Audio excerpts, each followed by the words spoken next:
Το επεισόδιο αυτό είναι μια προσφορά του Πλανηταρίου Θεσσαλονίκης, της πρώτης επιλογής για αγορά τηλεσκοπίων στην Ελλάδα. Τον 20ο αιώνα ο άνθρωπος κατάφερε να κατανοήσει τον κόσμο με ένα ρυθμό ανακαλύψεων πρωτοφανή για το είδος μας. Υπήρξαν όμως κάποιες παρατηρήσεις που δημιούργησαν πολύ μεγάλα ερωτηματικά στον χώρο της αστροφυσικής. Μια από αυτές ήταν η παρατήρηση που έδειχνε ότι το μεγαλύτερο μέρος της μάζας του σύμπαντος φαίνεται να απουσιάζει.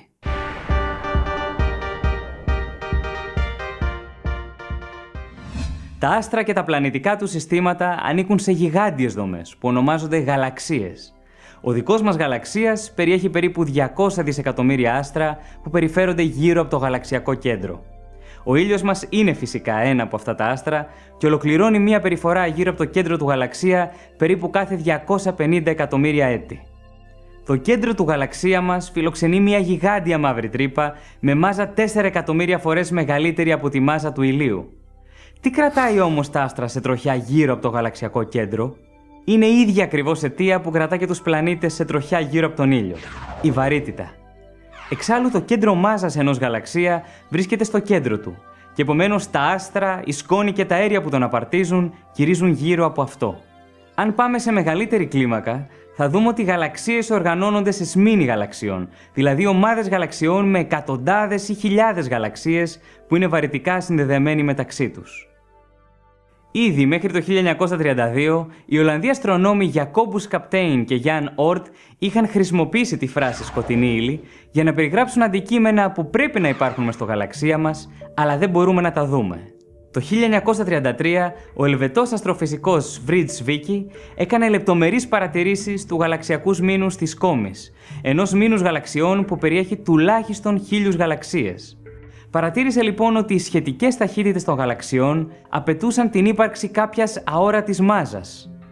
Λίγα χρόνια αργότερα, ο Αμερικανός αστρονόμος Horace Babcock μελέτησε το γαλαξία της Ανδρομέδας και διαπίστωσε ότι τα εξωτερικά του άστρα κινούνταν ταχύτερα από ό,τι θα έπρεπε. Εκείνη την εποχή δεν δόθηκε πολύ μεγάλη αξία σε αυτές τις παρατηρήσεις. Το θέμα της μάζας και της περιστροφής των γαλαξιών επανήλθε αρκετά χρόνια αργότερα, το 1970, όταν η σπουδαία αστρονόμος Βέρα Ρούμπιν δημοσίευσε μια πρωτοποριακή μελέτη. Χρησιμοποιώντας τον προηγμένο φασματογράφο του συνεργάτη της, Kent Ford, μελέτησε λεπτομερώς την περιστροφή του γαλαξία της Ανδρομέδας, επιβεβαιώνοντας τα ευρήματα των παλαιότερων αστρονόμων. Η ταχύτητα περιστροφής των εξωτερικών τμήματων του γαλαξία ήταν πολύ μεγαλύτερη από την αναμενόμενη. Αυτό έμοιαζε εντελώς παράλογο, διότι τα άστρα που βρίσκονται στην περιφέρεια του γαλαξία δέχονται μικρότερη βαρυτική δύναμη από ό,τι τα άστρα που είναι κοντά στο κέντρο. Επομένως θα έπρεπε να κινούνται αρκετά πιο αργά. Ακριβώς όπως συμβαίνει και με το ηλιακό μας σύστημα. Οι πλανήτες που βρίσκονται πιο μακριά από τον ήλιο κινούνται πολύ πιο αργά από ότι οι πλανήτες που βρίσκονται κοντά σε αυτόν. Ακολούθησαν μελέτες πολλών ακόμα γαλαξιών από τη Ρούμπιν και από άλλους ερευνητές και τα συμπεράσματα ήταν παρόμοια. Στο διάγραμμα αυτό φαίνεται η θεωρητικά αναμενόμενη καμπύλη περιστροφής ενός γαλαξία. Όπως βλέπετε, η ταχύτητα των άστρων θα έπρεπε να μειώνεται αρκετά όσο κινούμαστε προς τα έξω. Τα διαγράμματα όμως που προέκυπταν από τις μελέτες των αστρονόμων ήταν πολύ διαφορετικά. Η ταχύτητα των εξωτερικών τμήματων των γαλαξιών είναι παρόμοια με την ταχύτητα των εσωτερικών τμήματων. Τα εξωτερικά άστρα θα έπρεπε να δραπετεύουν από τους γαλαξίες. Επομένως, έπρεπε να υπάρχει κάποια πρόσθετη μάζα, κάποια αόρατη ύλη που να δημιουργεί μια βαρυτική δύναμη αρκετά ισχυρή ώστε να συγκρατεί τα εξωτερικά άστρα. Σύμφωνα με τις παρατηρήσεις της Ρούμπιν, ο γαλαξίας της Ανδρομέδας έπρεπε να έχει 7 φορές μεγαλύτερη μάζα από ό,τι νομίζαμε. Οι παρατηρήσεις που έγιναν τα επόμενα χρόνια επιβεβαίωσαν αυτό το φαινόμενο, τόσο για την περιστροφή των γαλαξιών, όσο και για τις κινήσεις των γαλαξιών μέσα στα γαλαξιακά σμήνη. Το συμπέρασμα που βγαίνει είναι εντυπωσιακό. Το μεγαλύτερο μέρος της βαρύτητας του σύμπαντος έχει άγνωστη αιτία. Για την επίλυση του μεγάλου αυτού μυστηρίου έχουν διατυπωθεί κάποιες επιστημονικές υποθέσεις. Η πρώτη υπόθεση λέει ότι γύρω από τους γαλαξίες υπάρχει μια πολύ μεγάλη περιοχή με συμπαγή αντικείμενα κανονικής ύλης που έχουν πολύ μεγάλη μάζα, αλλά δεν εκπέμπουν σημαντική ακτινοβολία και έτσι δεν γίνονται αντιληπτά από εμάς. Τέτοια αντικείμενα είναι οι μαύρες τρύπες, οι αστέρες νετρονίων ή οι νάνοι αστέρες. Οι μελέτες έχουν δείξει ότι πράγματι υπάρχουν γύρω από το γαλαξία μας, αλλά η συνολική τους μάζα είναι πολύ μικρότερη από ό,τι απαιτείται για να εξηγηθούν αυτά τα φαινόμενα. Η δεύτερη υπόθεση λέει ότι υπάρχει κάποιο θεμελιώδες λάθος στην κατανόηση του φαινομένου της βαρύτητας και επομένως ότι πρέπει να τροποποιηθεί η γενική θεωρία της σχετικότητας ώστε να συμφωνεί με τις παρατηρήσεις στις γαλαξιακές κλίμακες. Με κατάλληλες τροποποιήσεις της θεωρίας της σχετικότητας, πράγματι κάποιες από τις παρατηρήσεις εξηγούνται πλήρως. Αλλά καμία τροποποίηση δεν έχει καταφέρει να εξηγήσει το σύνολο των παρατηρήσεων με επιτυχία. Η τρίτη υπόθεση είναι η επικρατέστερη και λέει ότι υπάρχει ένα είδος αόρατης εξωτικής ύλης που δεν απορροφά ούτε εκπέμπει ηλεκτρομαγνητική ακτινοβολία και αλληλεπιδρά με την κανονική ύλη μόνο μέσω της βαρύτητας. Αυτή είναι η υπόθεση περί μη βαριονικής σκοτεινής ύλης, δηλαδή ύλης που δεν αποτελείται από πρωτόνια και νετρόνια, όπως η κανονική ύλη, και έτσι μπορούμε να την ανιχνεύσουμε μόνο από τα βαρυτικά της αποτελέσματα.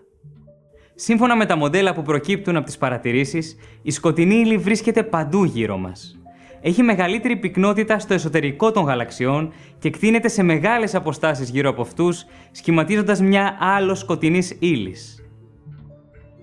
Η ύπαρξή της υποστηρίζεται από πλήθος στοιχείων, όπως είναι οι καμπύλες περιστροφής των γαλαξιών, οι κινήσεις των γαλαξιών μέσα στα γαλαξιακά σμήνη, αλλά και η καμπύλωση του φωτός λόγω της μάζας της σκοτεινής ύλης. Το Bullet Cluster αποτελείται από δύο γαλαξιακά σμήνη που συγκρούονται και θεωρείται μια από τις ισχυρότερες ενδείξεις ύπαρξης σκοτεινής ύλης. Η σκοτεινή ύλη των σμηνών χαρτογραφήθηκε μέσα από την καμπύλωση του φωτός των αντικειμένων που βρίσκονται πίσω από τα δύο σμήνη. Τα αέρια των σμηνών αλληλεπιδρούν και επιβραδύνονται, αλλά η σκοτεινή ύλη περνά ανενόχλητη μέσα από την κανονική ύλη. Πολύ εντυπωσιακό στοιχείο είναι επίσης το γεγονός ότι η σκοτεινή ύλη έχει αφήσει το αποτύπωμά της πάνω στην κοσμική ακτινοβολία υποβάθρου. Φαίνεται λοιπόν ότι έπαιξε καθοριστικό ρόλο για τον σχηματισμό των μεγάλων δομών του σύμπαντος, όπως είναι οι γαλαξίες και τα σμήνη των γαλαξιών.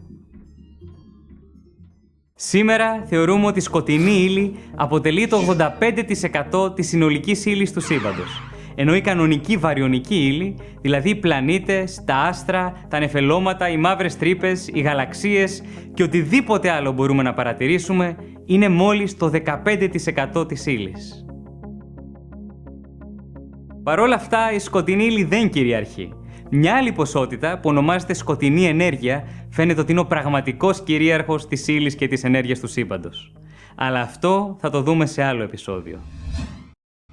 Αυτό ήταν λοιπόν το επεισόδιο για τη μυστηριώδη σκοτεινή ύλη.